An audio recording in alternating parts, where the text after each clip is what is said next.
I'll admit it's not the most environmentally friendly, but it's going to do me a job this winter. Today's video is all about buying a car in Canada.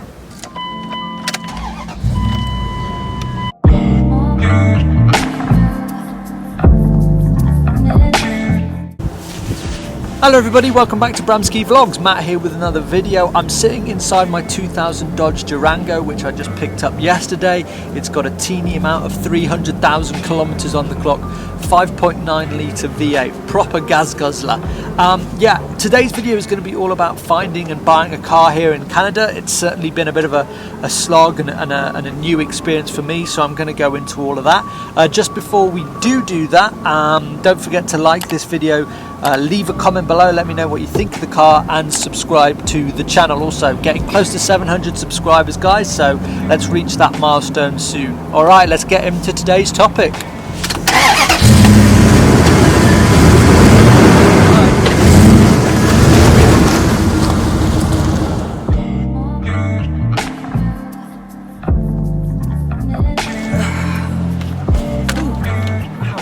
Okay, so there are three things that you need to think about when it comes to finding a vehicle.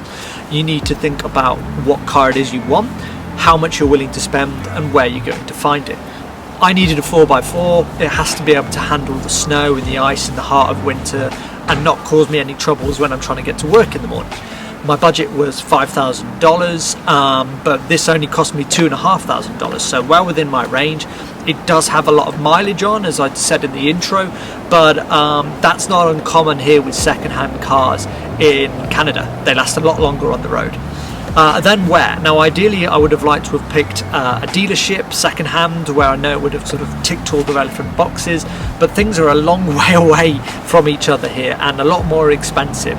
So in the end I resorted to online. Facebook Marketplace and Revisell was what I settled on and how I found my car. Could have used other things like Kijiji, which is Gumtree out here, and Auto Trader, but yeah, Facebook worked for me. That was how I found this car.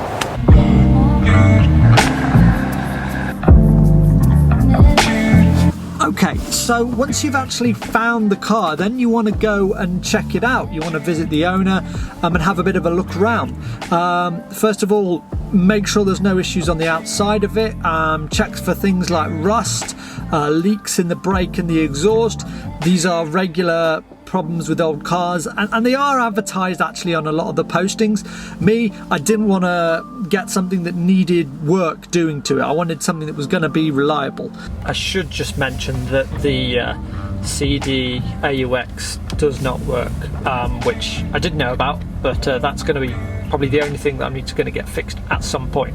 Then you take it for a test drive. Now they'll ask to see your license, and then basically they'll just sit with you as you drive it around the block, and obviously it's entirely up to you in terms of what you like with the feel of a car.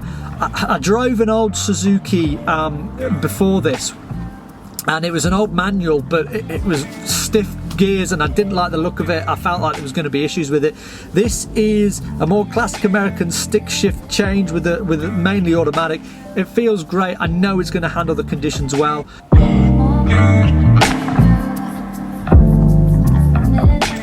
There's a few things you need to know about buying a vehicle, especially if you're from the UK. No such thing as MOTs, but if you're buying it from another state and then bringing it over, you would need to get a state test. So from Alberta to British Columbia, for an example. There's no annual taxes, but you do pay an initial 12% tax on the purchase of the car, the amount. So in my case, that was $300 paid to the government. And that leads me on to insurance, because out here insurance is done through one avenue, and that's the government. There are a number of places in town you can get them, but they all feed into the government. So not like the UK where you could buy from Tesco, RAC, etc. You go into these buildings with the owner of the vehicle and you sign over a transfer form. So that way it confirms that the ownership is now in your name. It's done under the guise, I guess, like the supervision of someone from the insurance there. And then you arrange your insurance. Now when you've done that, they give you plates for the car. It's not like the car comes with the plates from the previous owner. So you take those off your own back and you put them onto your car, and once you've sort of screwed them on, you're good to go. Finally, tyres. Now when I bought the car it came with all season tyres, but when you're in Canada and you're driving during winter time, you've got to have winter tyres. That's what I'm going to look to get next, just to be on the safe side. You don't want to hit a piece of ice and end up in a ditch somewhere. You know, it's going to cost you a lot of money and could cost you your life, so better to be safe. But that's my guide, guys, on how to buy a car in Canada. I hope you found it useful. If you have, don't forget to like this video. Let me know your thoughts on the car and any questions in the comment section below. If you haven't already, subscribe to the channel. There's another video, a ski chat, coming this Friday. Also guys, I've now got access to the community feature on YouTube. So what that means is that I'm also going to be posting things like polls, pictures and gifts, all different ways for you guys to engage with me and vice versa, which I'm really looking forward to. So look out for those during the week, guys, but I'll see you in the next video. Take care.